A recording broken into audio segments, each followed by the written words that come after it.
It's gonna get freaky and groovy. It's gonna make you wanna see movies. Hello, Squirrel. Hello, we are back. Yes, we are. And we went to see the Mystery Monday movie last night. Mystery. It was the horror edition. Yep. And I was pretty darn sure we were gonna go see, I think they're probably gonna kill us. But then we saw a trailer for that. I was like, oh, it's probably not. Seems like they're about to kill us. Not getting any zazzy beats. Not tonight. So, yeah. And then this movie starts it says Bleecker Street, and the movie starts, and it opens with this adorable girl and her dad driving along, and they're looking out the window, and the familiar-looking storefronts are all super American. Super patriotic. Yes, in a very disturbing, chilling kind of way. And and there's sweetness, and he's telling her, everyone's gonna love you, and they're singing a song. And I was just bracing myself for like, something hideous and horrible was about to happen to these folks. I could feel that. It was palpable that you were bracing yourself for either a car accident. It just seemed too peaceful and idyllic in the car. So I would have been not shocked either. If something had smashed into the car. Yes. But nope. Yes, again, and again, the idyllic quality is about to be shattered for our main character, but not how you Joan, think. but not in the way you think. But I really did the very first views of all those storefronts, being very like America, patriotic, every business you've ever seen, like I don't know, Trader Joe's or Whole Foods or Starbucks or different things. They had new names, and it was kind of like Stars and Stripes books or something like that. And I was like, so this could be in the not too distant future. Yeah, and it was giving me like a... Or now. Right, or it could be a, Earth 43 or something, some other dimension. But it was definitely giving me a lot of sense of dread. Yep. In almost like a Sinners kind of way for me. Oh, like, sure. I was willing to believe that they were about to be mobbed by people in cowboy hats or something like that, singing a tune about mobbing. But then we get our title card pretty soon, and we find out we're watching a movie called Slanted. And it was the horror movie of, horror mystery movie. And I would say that there are some things that are, horrifying about it, but I also think it's a thinker. I feel like, well, let me just say, can I just list off things I think about when if we were making a smoothie, that ends up in this movie. We've got some maybe Fresh Off the Boat meets Heathers meets Get Out. I'm gonna look up at the thumbnails you're gonna have to put. Meets The Bluest Eye, meets Twilight Zone, meets Cinderella, meets Carrie, meets After School Special with a touch of Mask.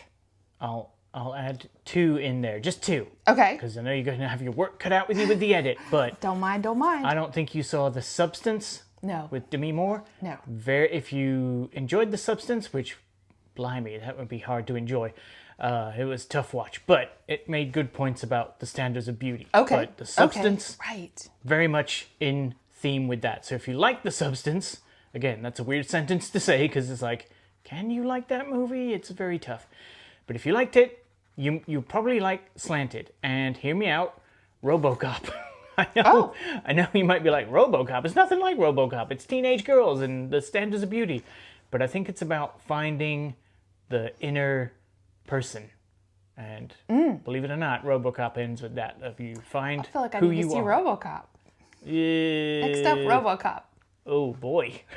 I mean, I'm down for that, but it's even tougher to watch than The Substance. So, but it is a black comedy, which I mentioned this we bumped into your son at the movie theater, and he asked how was it, and I was like, if you've seen RoboCop, he had not. Okay. There are some very tongue-in-cheek commercials, very dark comedy of this is where the world's going. And I felt that had the same feel in Slanted with the whole "it's great to be white" the song, jingle. Yeah, the karaoke song that plays while you're getting operated on. Oh yeah, that's what it was. The karaoke song. Yeah. Yes. So very dark humor. You know, are they daring audience members to join in as if they've heard this song before, the karaoke version, or are you supposed to just be in your sedative singing along quietly? Oh yeah. Well, okay. So I mean, I like to talk about what the movie maybe is about, like maybe what the theme is sure. For the character. And I don't know. So my attempt at this is the regret of a self-loathing Chinese American teen who accepts a free offer. Not sure, right? Right? To undergo. She had to get permission, and then somebody mentioned cost, and they were like, was it her? I'm in the middle of a sentence, Squirrel. Sorry. You go ahead. Okay, thank you. So that free was just like free? We're not sure, but we can discuss that further. But if I could just finish my sentence. Who accepts a free offer to undergo a surgery to turn herself white with disastrous results. So I feel like ultimately it was about her regret, both appearance-wise and relationship with the family-wise and culture-wise, a relationship with her friend, Brenda. You know, and so it was also the regret of, you know, again, sorry, this is spoilers. This, if you've never watched this before, most of the time our reviews are full discussions. We don't rate the movies. We consider ourselves the ride home from the movie, just talking. So there's definitely spoilers here. Having said that, yeah, her face does not work out at the end. It is a big old sliding off, you know. Nightmare. Yes. And so sorry to cut you off. No, but I interrupted you. You cut me off. You see this relationship, people? This is how we get along. But to that point, we don't talk about the movie. We are, like I said, I think we are a channel where it's like, yeah, we're just the people you stand in the parking lot after the movie going, can you believe that? Mm-hmm. Or like I said, the ride home where it's like, can you believe that? That kind of thing. Usually me driving. Oh, look out for that squirrel. Always can you believe that? Always do. Break for squirrels. But the point you bring up about free, ? Yes. Is, yeah, they mention money, like, briefly. And then the creepy guy that runs the facility, the bioengineer, was like, well, we can do your hair for free and see how you like it. And I did feel like that was the first one's free, the second one's not. So yeah, she had to get parents' permission, and who knows, in America, medical procedures are never free. Well, especially since this would be a cosmetic procedure, and those are definitely not free. Oh, definitely, yeah, I didn't even think about that. We never saw her exchange money, but she did get notifications from her phone. She was being pestered by this company, Ethnos, for saying she's received free stuff in the beginning. So this squirrel's eyesight wasn't too great. I had a hard time reading her white background text with light gray tiny text. I was like, I'm trying to focus on this. Right. Plus trying to figure out how to sit in those seats and see over other people's heads or even the seat in front of you. Oh, don't get me started on how large your human seats are. Well, okay, so the as we said, the movie opens with this car ride, and it turns out it's her very first experience in an American school. And it's kind of like the classic, oh, your lunch stinks. You know, just the classic ugly American attitude. She goes in just being a little sweetheart, and people are immediately doing racist things towards her. And then also, and she's trying to keep up a brave face. She's got the sweetest family. She's definitely like much closer to her dad, who's very jolly and fun. And like the mom is maybe like a little more serious, but still they're both really wonderful. They are both they celebrate a lot. It's a very close-knit family. They meet up with the dad. He's doing like he's clearly doing like a janitorial job at the school, at the high school, and it's there that Joan wanders off and witnesses the prom, and it kind of sticks in her head. And this is why I kind of said Cinderella, like it kind of sticks in her head, this idea of going to this dance, going to this ball, and maybe being and crowned, everyone's, you know. Yeah, beautiful. They're all tuxedoed and dressed up, and it's just, she's just mesmerized by it. Right. So definitely in her formative years, this is a big thing for her. Right. So cut to modern day, and she's a cool teen, and I think sometimes the character, our main character, was a little hard for me to understand because and don't come for me. I don't mean again, this is like a really complicated story.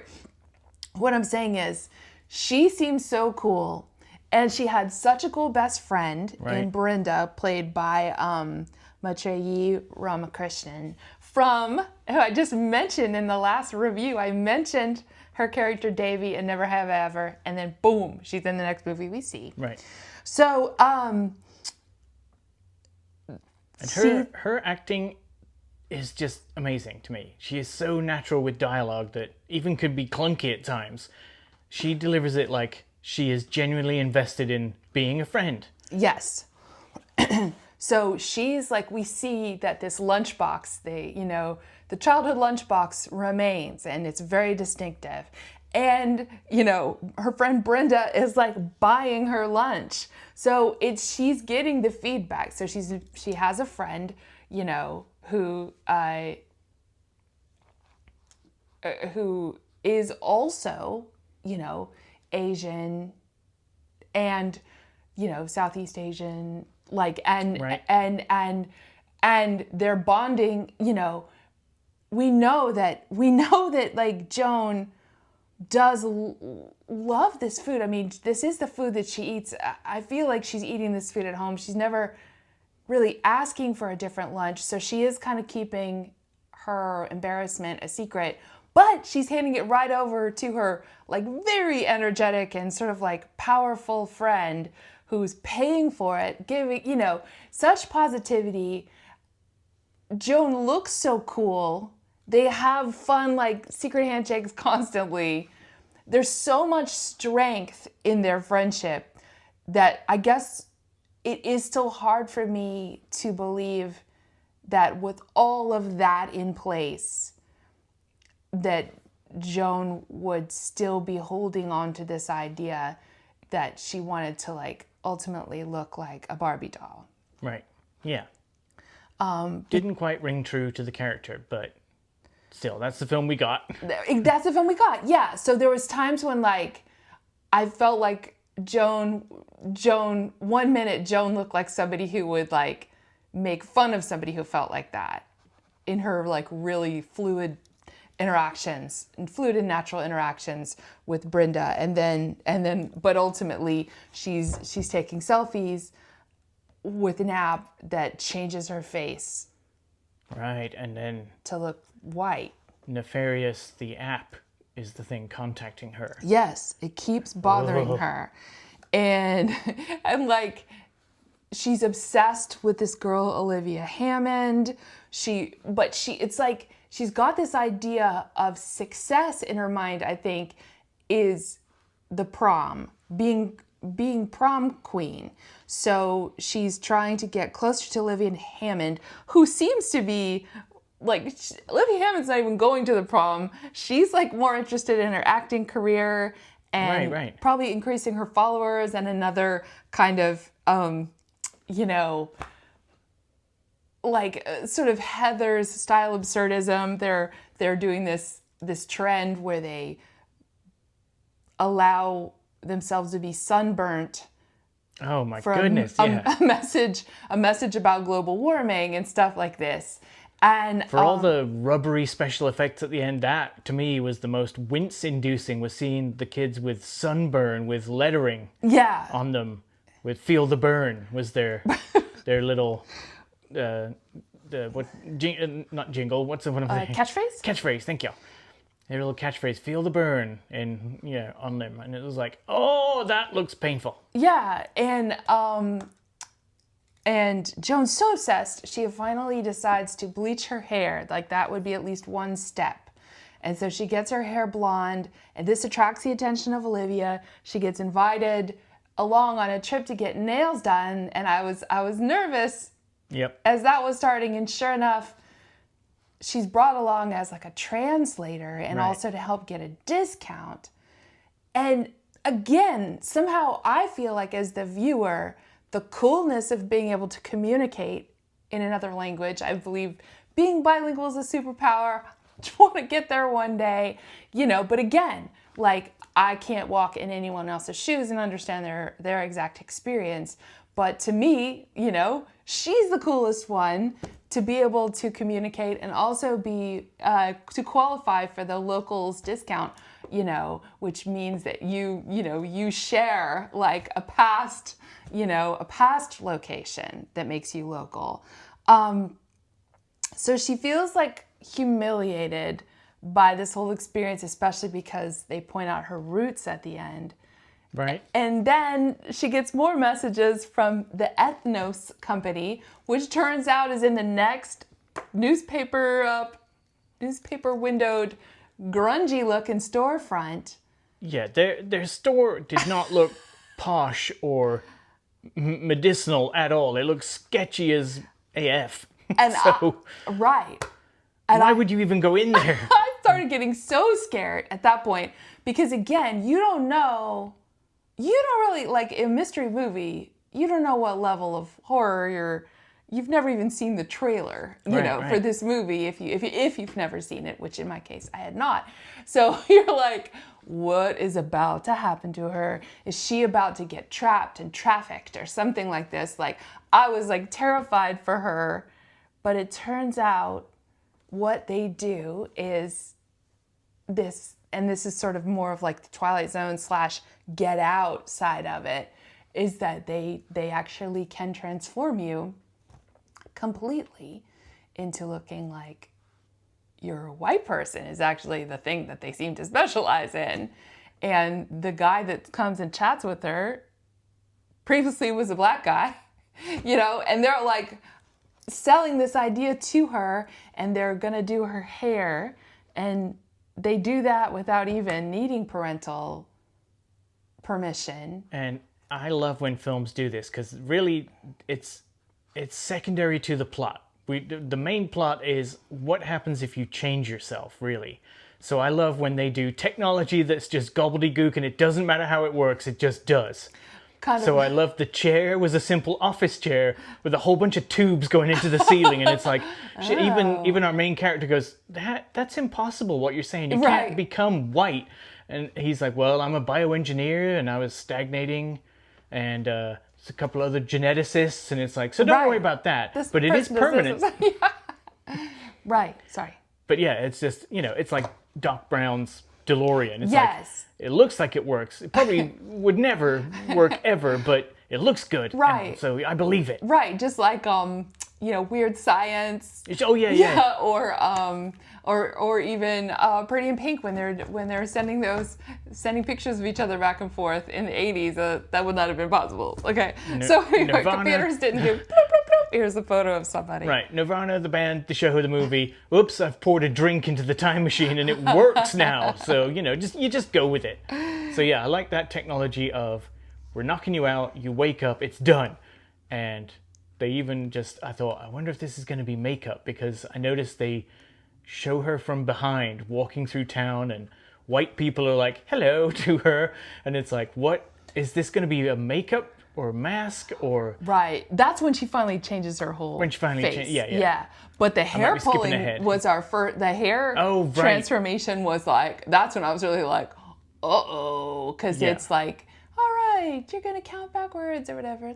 You won't ever have to hide your roots again. It's like they're pulling her hair out with like pliers or something, and it's blood at the roots of it. And I'm like, what the, I'm not expecting this to go, I'm not expecting this to go well for her. I'm expecting that she's, again, just like trapped at this place, or, you know, she's part of an experiment, or something terrible is happening. But no, instead, an hour later, she's walking out with a new head of hair. So yeah. It looks real. Yeah.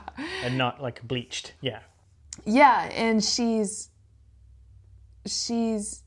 they've told her that she can only go for the next level if she gets parental permission. They give her the stack of forms that need a signature.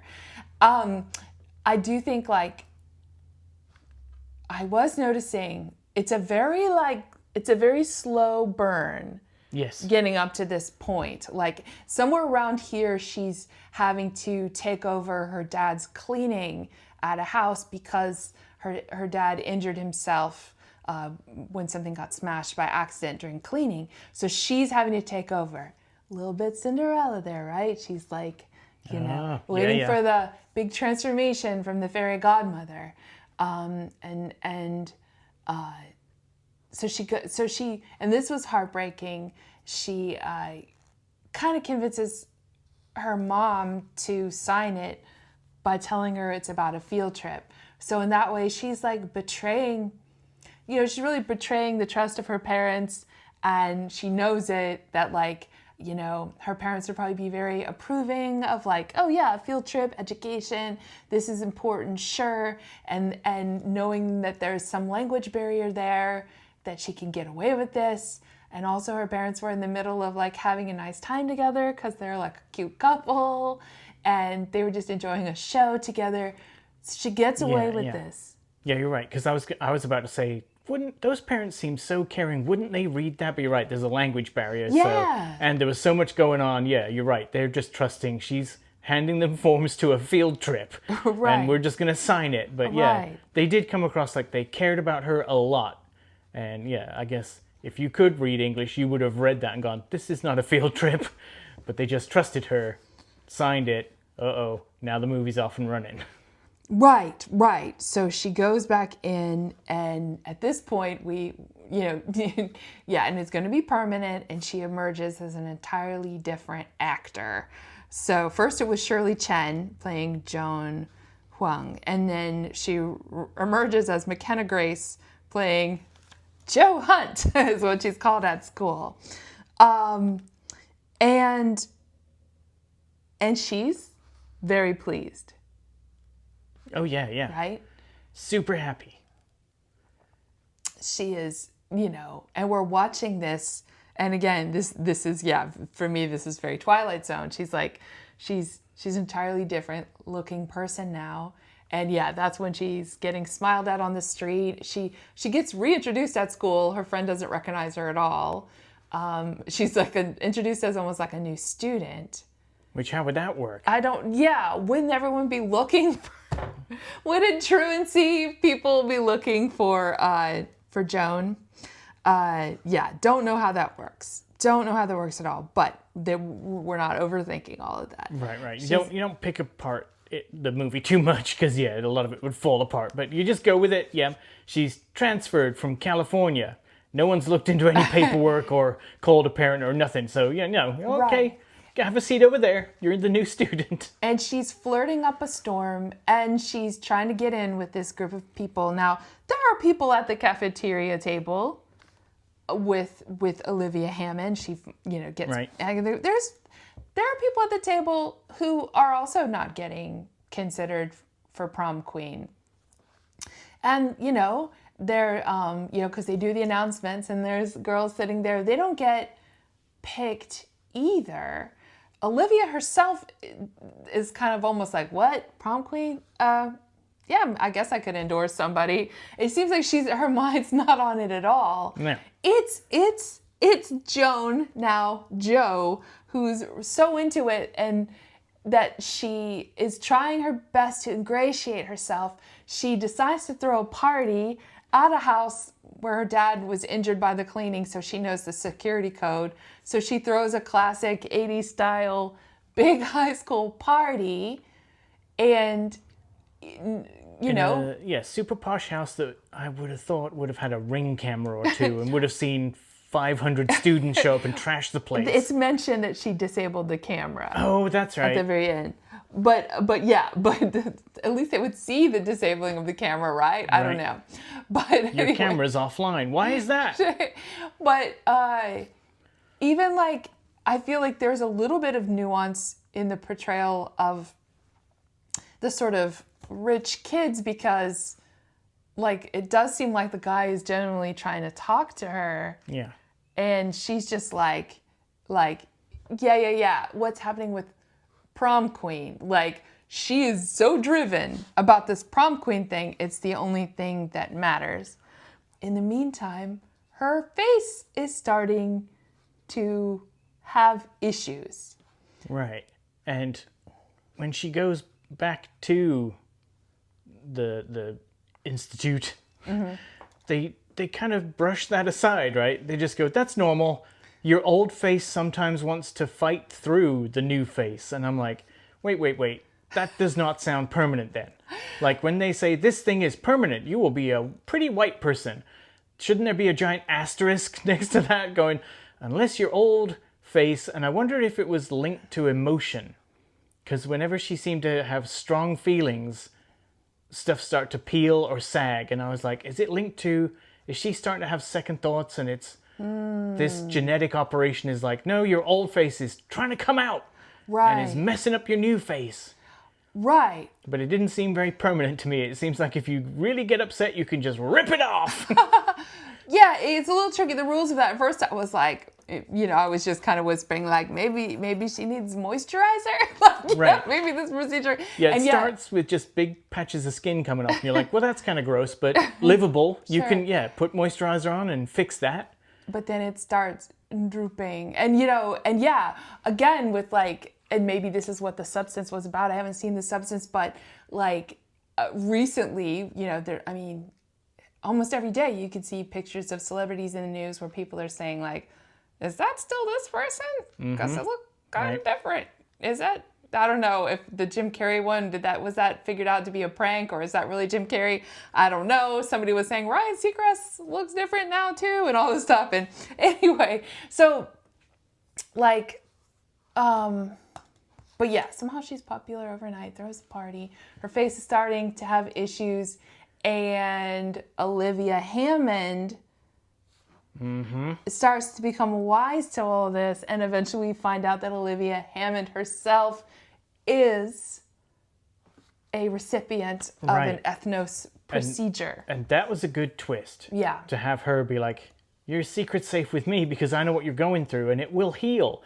Which to me would have let our main character be like, oh, great, because I look awful. I look like a monster, really. Right. And if it's going to heal, great. How long? Maybe I should just take time off school, call in sick, and be like, well, it's going to take 2 weeks and then I'm back to being beautiful again. But I guess that's not where this story's going. Right. But yeah, I then thought, after that reveal of like, oh, so she's been to was it Ethnos Sync or Ethnos? Ethnos. Ethnos. She's been there too. Oh, maybe more people in the school have been there than you think, but they don't really go that route. Right, but her dad had been there, and it's clear that, like, because Olivia's talking about her mom with some wistfulness, and it's like, oh, the mom didn't die, the mom just didn't want to do this procedure. Yeah. So they ultimately end up saying, like, in order for this seed, in order for the plant to bloom, the seed has to die, or something like that. Something along the lines of like, your face is going to be resisting this until you give in to your new life. Like, but isn't the plant the seed? Like, I'm not sure about that analogy. Like, well, I don't think the seed dies. The seed becomes the plant. But anyway, I don't know. If that analogy, metaphor, whatever you want to call it, germination, works. We don't claim to be botanists. Right, we don't claim to be plant-centric. But, the whole, like, you have to give in, and if, like, the other family saying, oh, well, our mom didn't want to do that. Yeah. And so she's not in the picture anymore. We don't even really talk about her. That's why we've moved on, and we look pretty and great. Because we've just, the let the past be in the past and kill it if you have to. Kylo Ren quote there. Right, the like complete rejection of your culture and family. Right. They were like, "Ooh, your whole family didn't do it? Well, that's going to be a problem," you know. I guess like, let's see. Oh, but to that point about your whole family didn't do it. I did think, again, this is like either fantastic writing or just, to me, kind of like the actors really. She came across as such a teenager. She didn't even think about the ramifications. She just went home with her new face. Right. And new body and just opened the back door and walked Sure. in like, "Hey, everyone." And they're like, "You're in the wrong house. I'm sorry. You're in the Yeah. wrong house." And she's like, No, it's me. Let me just rattle off all these things only I could know as your daughter. And they're Right. like, still, they're going, "You're in the wrong house." Right. It's almost like, yeah, maybe there's a touch of like the movie Big in this or something. Yeah. when you've And had, so like- to me, it's like, that's very teenage to not even think about what you just did and to just hope everything works out. And yeah, her parents are horrified and also, yeah, heartbreaking when the dad's like, "I could see my mom in your eyes. And now I don't see that. I don't even know who you are." And she's all sad, and it's like, what did you think was going to happen? You walked in with a new Right. face. It's not like a new purse or a new pet. It's like, you got a new face. Anyway. Right, yes. And I'm just trying to make sure I'm not forgetting anything that I wanted to talk about. There's a lot of stuff. For one thing, well, okay, I always like to talk about the title.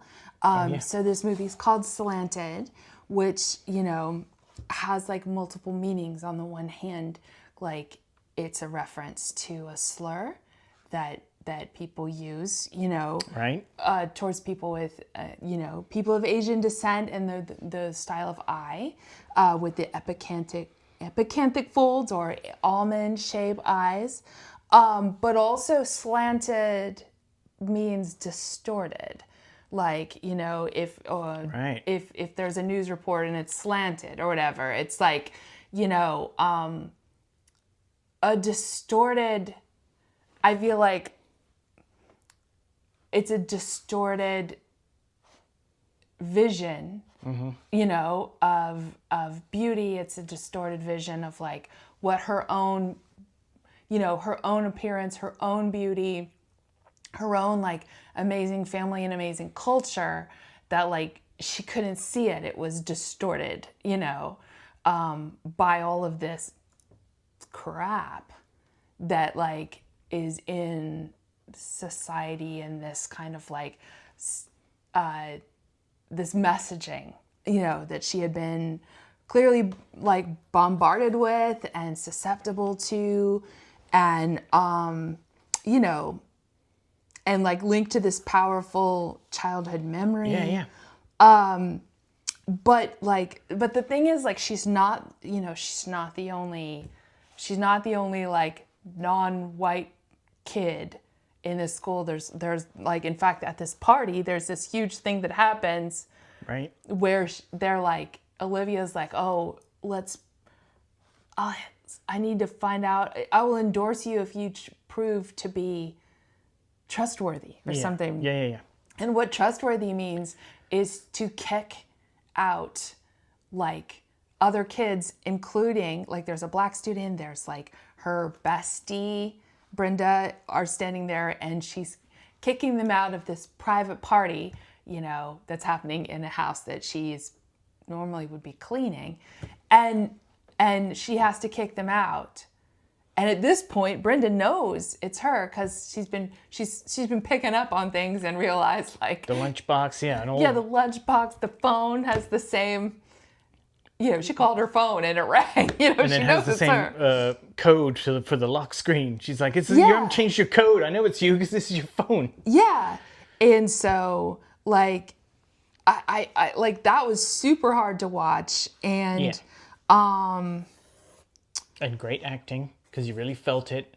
And yeah, it's like if I was, the character's name is Brenda, the friend, like the next day she's like, "Can we talk?" And Brenda's like, "No, no, not at all. yeah, What do and you think was going to happen?" Do you think I'm ugly? Like, do you think Right, I'm yeah, ugly yeah. if you're trying to get rid of your, like, yeah, basically, no, do you think your parents are ugly? Is that what you're saying? Like, you know, she's like super offended. And so some thoughts that I had, again, I would have liked would have liked if they kept going with this whole like creepy America thing a little bit harder. Like lean into that more. I think like that was ominous as heck, and I maybe would have loved to have seen some more of the way that was pervading even more. I feel like we should be seeing more melty faces in town. Like, I feel like... That, to me, was the horror part, was when she goes back like, oh, I've got to get back to the doctor because this is going wrong and my face is sagging. And, I mean, kudos to the filmmakers, practical effects. It was, like, definitely great looking and disturbing. Yeah. But when she goes in, there's lines coming out the building because people want this procedure. And if you saw her going in going, doctor, like, you'd be like, wait a minute. I'm sorry. But instead, security just grabs her and kicks her out the back door. Is this in the fine print somewhere? This is a possibility. Yeah, I think that, but she's not the first person who's had this. Right. So it seems like we would have seen a melty face person at some point. Like that could have been a fun thing if she passed a melty face person. These are just thoughts. Also, does she only regret it when it's botched? You know what I mean? Would she have regretted her choice? Right. If she remained looking like McKenna Grace. Right. You know? But does the film say, like you said, if we don't see other melty faces and other people have had the procedure, have they all been so callous with, this is my new life, to heck with everything else in my past then? If people haven't agreed, like in my family, I've left them on the roadside and gone on with my new life. Do you have to be heartless and your new face takes hold and essentially you become a new person? Are they saying like there aren't any other melty faces yet because this is the first one where she regrets it? I don't know. Maybe that's what they're saying. Like you've really got to be awful and it will work and you'll be beautiful and white. But if you don't and you have second thoughts about your culture, it's not going to take hold. Oh no, you've got a melty face. Yeah, and I'm like, But then why do they have security? Sorry. It's a horror movie, so Yeah. I know like the melty face was an important part of it. I think the horror of just no longer fitting in with your family, you know, that she loves so much. Like when she's looking through the window, like she's literally on the outside looking in, watching them celebrating. When she's like, what are we celebrating? Yeah. Like right? Like we're a family. But now she kind of looks like, like some random white girl who's trespassing in their house. And even when they say I remember the feeling of like when they say like, we're taking your phone, I kind of suddenly felt like, ooh, this power dynamic even feels weird. Like, because they don't seem like her parents anymore because she looks like an entirely different person. So it's like you're taking a stranger's phone away from them, which could have like, you know, could be considered a crime or something to steal a stranger's phone instead of take your own child's phone. But she doesn't look like your child anymore. And that was crazy. But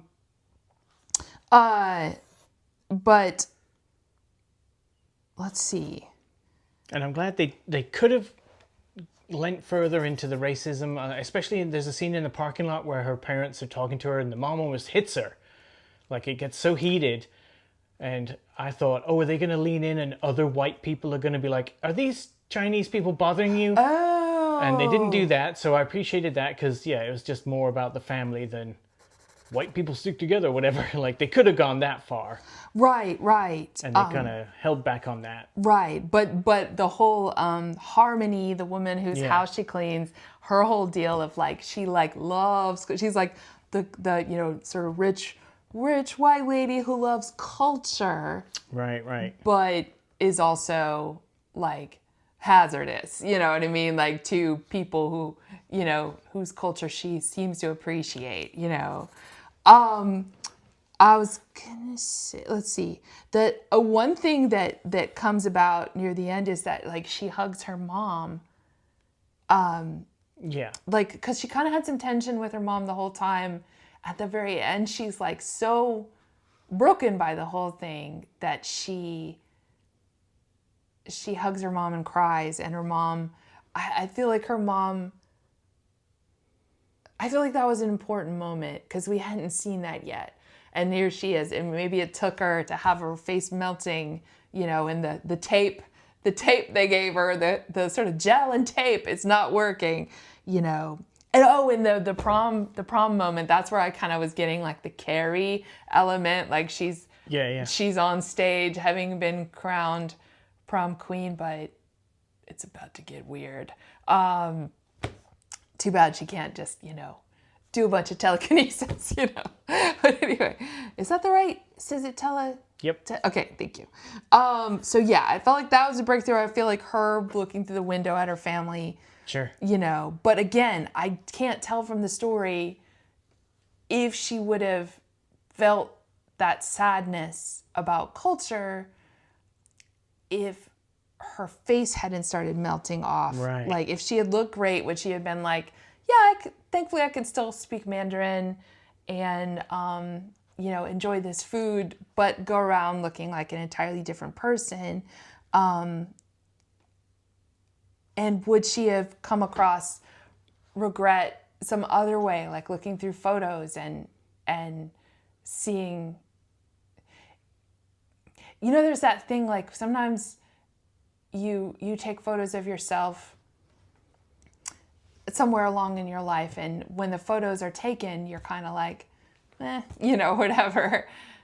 That wasn't that great or whatever. And then somehow you see it like 10 years later or whatever, and you're like, oh, you know, like, oh, sure, like, yeah. Actually, or like you have your hair one way and you can't wait to cut it, and then you go back and look at, and you're like, oh, when it was like this, it was actually cool looking, but I couldn't stand it that day, so I cut it. You know, like all that kind of stuff. And I feel like she could have had that regret in those kinds of ways and not just the face droop. But this is also categorized as a horror movie, right? And the face droop, you know, is effective also. But yeah, it's like to fully bond with the new face, you have to like drop everything. And I think, you know, that it's a commentary about how the melting pot, we talk about a melting pot, but like, isn't a mosaic so beautiful? Like, can we hold on to culture? Can we hold on to the things that make us distinctive and make a place, like whether it's your living room, make it special? It shouldn't all be the same. We go to all these cities and everybody, like, it seems like every big city that used to have cool bookstores and, you know, indie shops, you know, is just like, well, there's a giant, I'm trying to remember this, like Ann Taylor Loft. It's the biggest one you're gonna find, you know, and the Gap's next to that. You know, I think like what makes a place, what makes a city interesting is always like the people and the art and stuff like that. Yeah. And like what makes life interesting is difference. Viva la difference. Isn't that something people say? You know, I don't know. And like, you know, what makes life exciting is difference. What, like, trying different kinds of foods, trying different kinds of, you know, hearing different kinds of music, learning about different kinds of celebrations, and you know, truly, I think, like, classically, like, I guess, you know, white people have thought that like, oh, we don't have culture because we couldn't see that we had taken over culture. We had kind of, the dominant culture doesn't see its culture, but it just seems like it's the most, it's the blandest stuff or whatever. It's the most, I don't know. It's like, we don't see it as culture because it doesn't have anything often too distinctive about it. Right. And it's not necessarily connected to family or like what made us different or anything. It's just like, you know, it's Ann Taylor Loft or whatever. and to your point about mentioning like Mean Girls or Heathers, it's like, this is also very well thought out to set it in a high school. When you're high school age, everything in high school is the most important thing ever. even though you realize once you've left high school, you might never see these people that you hate or love again. Right. They might go do their own thing, you might go do your own thing, and it doesn't matter. But whilst you're in that environment of high school, everything is life or death. And so I want to change my entire face because then I'll fit in. And it's Right. like, maybe you're not supposed to. Maybe you're supposed to not fit in. You might get bullied. It might be awful, but it won't last forever. It gets better Yeah. because you get away from that crap. Yeah, and in the end, she is kind of a monster, which, I mean, maybe she can get back to her entire previous face, but she's like ripping away stuff, and she feels relief, to see her own eyes again. Right.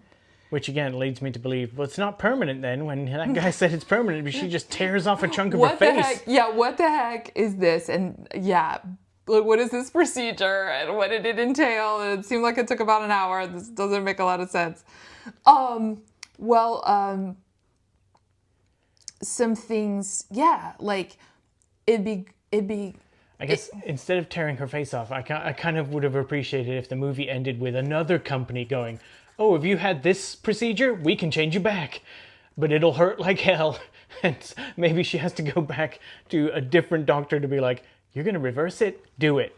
And then make credits maybe instead of, I've ripped off a whole chunk of my face. Right. Which would mean hospital visit possibly. I don't know. Yeah. But you definitely saw like the relief in her eyes. And like, Yeah. I was kind of thinking about stuff like, so the ways that these kind of topics, like for example, Spanish-speaking kids, because there are so many kids who are, first generation and have learned English in school and are, they learned it at a super young age and they're translating for their family. And it's this huge power that they have being bilingual. But what you start to find out is that they learn Spanish as a spoken language, and a lot of kids aren't reading and writing it. They don't have the experience reading and writing it because in school they're reading and writing English. So their whole reading and writing, time of their life, all that instruction was happening in English. And so like this was something that I would encounter working at the library and, have talked to different people too, that I was trying to like help get some Spanish instruction from. And they were acknowledging, like this is a thing that like it's a spoken language and not, it's not being learned as a written or read language. And my mom spoke Lithuanian as a child and doesn't really know much anymore, and I didn't even know I was half Lithuanian until 5th grade when I was like, so we're supposed to do something from what culture we are, like what is our thing, So, and that was just like, well, I feel barely any connection to that. The person who plays Brenda, Maitreyi Ramakrishnan, she has been very, like, you can go to her social media and find a voice memo where she talks about her name and how to pronounce her name and the importance of giving people the respect of learning how to pronounce their name. But she became huge in a show which was, created by Mindy Kaling, who is really Mindy Chokalingam, and shortened her name to make life easier for herself as, when she was doing stand-up and stuff. It's more of like a stage name. I did not know that. Yeah. And so that's kind of like that's more like the Gen Z, I guess, approach. I think like I think the tide on this is turning, and I really hope it is, although I feel like we as movie goers are looking to see our theaters not be just like white people, white people, white people, Right, white right. people on the posters. So I feel like there's plenty of more movement that needs to happen, but I think it's pretty badass, that, Maitreyi was like that, like, no, you can learn my name. And we've definitely heard that with other people too, who've gone on talk shows and said like, yeah, I think if you can handle Timothée Chalamet, you can handle my name, Right. let's bother, And so writer-director Amy Wang, and I did watch video and she says Wang. So, again, I'm just trying to make sure. I do a lot of research before we do these, and sometimes you might see me like looking down at my notebook, but I'm trying to like get it right. So yeah, she, I think, has created a cool dystopian story here, and I'm really glad that we got to see it. Yeah. And I hope they lean more into, if there's a sequel, if there's Slanted 2, then they need to lean more into Slanted 2, ripping off my face. white people be crazy. Yes! Again, the karaoke, Yeah. creepy song, like, that was brilliant. The changing of the storefronts, yeah, it was brilliant and unsettling. And yes, and cheers to, I'm glad this was, I hope this movie plays near us, but I'm glad we got to see it as the mystery movie. And I think the mystery movie is a great opportunity to, see something you might not otherwise get to see. Right. And also take the decision process out of it. And you're just like, this is what I'm seeing right now. So let's dig in,